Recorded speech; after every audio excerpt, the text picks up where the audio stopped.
Today I felt like having a risotto, and so we're gonna make that together. I went over to the grocery store to grab all the ingredients, and here I am chopping up my shallots, and then I'm going to try to chop up my garlic. Now listen, I'm not a professional chef. I do what I can and try to be safe as possible as always. I'm also gonna try to crush them.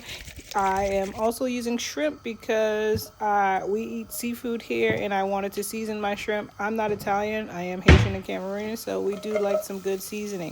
Then I'm going to use my pot to sort of start getting the shallots and the garlic ready, and then I'm going to add my shrimp to the mixture. We're just going to cook the shrimp down to it's like at least a little golden and add some flavor to it. I also didn't mention that I'm using olive oil as my base to cook with the food. Then I'm going to add some mushrooms here because I just like mushrooms and I feel like it's a great add for this dinner.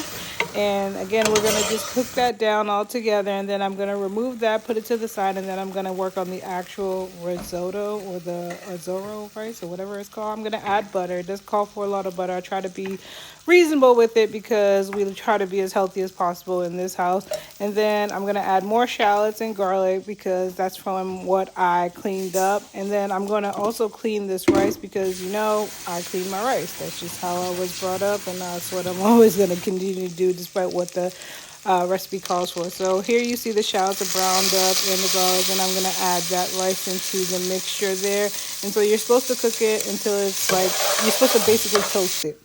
So that's what I'm doing here. Got nice and toasted in there. And then I'm going to add my wine to cook it down. You're supposed to let it absorb or something like that. I don't know. Again, I'm not a chef. I'm just somebody that enjoys cooking here every now and then. So that's all cooked down. Then I'm going to add a vegetable broth. You can use chicken broth, but again, we're using seafood, so I try to be consistent, use vegetable broth. And so now we're just going to let that cook down.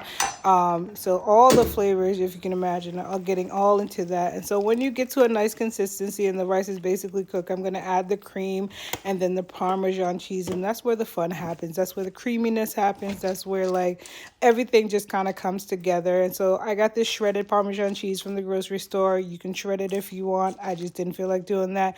And I'm going to be very